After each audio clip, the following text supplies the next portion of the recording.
ഇറാനെതിരെ തൽക്കാലം പ്രത്യാക്രമണത്തിനില്ലെന്ന് തീരുമാനിച്ചിരിക്കുകയാണ് ഇസ്രായേൽ.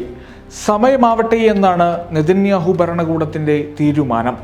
ഇസ്രായേൽ യുദ്ധ ക്യാബിനറ്റാണ് ഇക്കാര്യം സംബന്ധിച്ച് വ്യക്തത നൽകിയത്. സമയവും സന്ദർഭവും ഒത്തുവരുമ്പോൾ ഇറാന് കനത്ത തിരിച്ചടി നൽകുമെന്ന് ഇസ്രായേൽ മന്ത്രി ബെന്നി ഗാൻസ് പറഞ്ഞു. പ്രാദേശികമായി ഇറാനെതിരെ സഖ്യമുണ്ടാക്കിയാകും തുടർ നീക്കങ്ങളെന്നും മന്ത്രി കൂട്ടിച്ചേർത്തു. അമേരിക്കൻ സമ്മർദ്ദവും മന്ത്രിസഭാംഗങ്ങൾക്കിടയിലെ അഭിപ്രായ ഭിന്നതയും മുൻനിർത്തിയാണ് തീരുമാനത്തിലെത്തിയതെന്നാണ് റിപ്പോർട്ട്. മേഖലയെ അപ്പാടെ ബാധിക്കുന്ന ഗുരുതര സാഹചര്യം സൃഷ്ടിക്കുന്നത് ഇസ്രായേലിൻ്റെയും അമേരിക്കയുടെയും താൽപ്പര്യങ്ങൾക്ക് തിരിച്ചടിയാകുമെന്ന് US പ്രസിഡന്റ് ജോ ബൈഡൻ നെതന്യാഹുവിനെ അറിയിച്ചിരുന്നു. 300ഓളം റോക്കറ്റുകളും മിസൈലുകളും അയച്ച് ഇസ്രായേലിൻ്റെ പരമാധികാരത്തിനു നേരെ നടന്ന ഇറാന്റെ ആദ്യ ആക്രമണത്തിന് കനത്ത മറുപടി നൽകണമെന്ന് മന്ത്രിമാരായ ഗാൻസ്, ഈസൻകോട്ട് എന്നിവർ യോഗത്തിൽ ആവശ്യപ്പെട്ടിരുന്നു. എന്നാൽ നഗേവ് ഉൾപ്പെടെ സൈനിക കേന്ദ്രത്തിൽ സംഭവിച്ച നഷ്ടം വിലയിരുത്തി കരുതലോടെയുള്ള പ്രതികരണവും പ്രത്യാക്രമണവും മതിയെന്ന് US പ്രതിരോധ സെക്രട്ടറി ലോയിഡ് ഓസ്റ്റിൻ ഇസ്രായേലിനെ അറിയിച്ചു.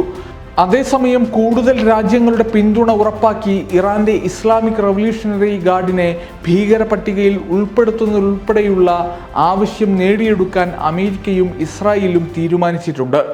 യുദ്ധവ്യാപനത്തിന് തുനിയരുതെന്ന് അമേരിക്ക സ്വിസ് ഇടനിലക്കാർ മുഖേന ഇറാൻ നേതൃത്വത്തെയും അറിയിച്ചു. അതേസമയം ഇസ്രായേൽ തിരിച്ചടിച്ചാൽ മേഖലയിൽ പ്രത്യാഘാതം ഭയാനകമായിരിക്കുമെന്ന് ഇറാൻ, റഷ്യ വിദേശകാര്യമന്ത്രിമാർ മുന്നറിയിപ്പ് നൽകിയിട്ടുണ്ട്.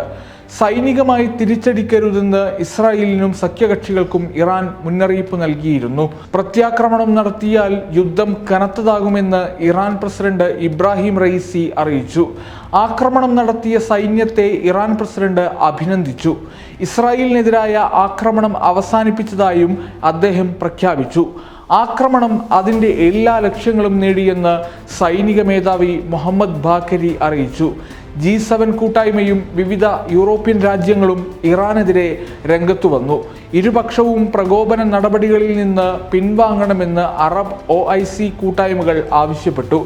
ഗസയിൽ ഇന്നലെയും 6 ഇടങ്ങളിൽ ഇസ്രായേൽ വ്യോമാക്രമണം തുടർന്നു. 43 പേർ കൂടി മരിച്ചതോടെ ആകെ മരണസംഖ്യ 33,729 ഗൗരവത്തിലും യാഥാർത്ഥ്യബോധത്തോടെയുമുള്ള വെടിനിർത്തൽ ചർച്ചയ്ക്ക് ഒരുക്കമാണെന്ന് ഹമാസ് മധ്യസ്ഥ രാജ്യങ്ങളായ ഖത്തറിനെയും ഈജിപ്തിനെയും അറിയിച്ചു. ആക്രമണം നിർത്തുക, സൈന്യം ഗസ വിടുക, അഭയാർത്ഥികളുടെ തിരിച്ചുവരവ് ഉറപ്പാക്കുക എന്നീ ഉപാധികൾക്കൊപ്പം കൈമാറേണ്ട ഫലസ്തീൻ തടവുകാരുടെ എണ്ണത്തിലും ഹമാസ് തങ്ങളുടെ ആവശ്യം മുന്നോട്ട് വെച്ചിട്ടുണ്ട്. waytonikah.com, the exclusive Muslim matrimonial site.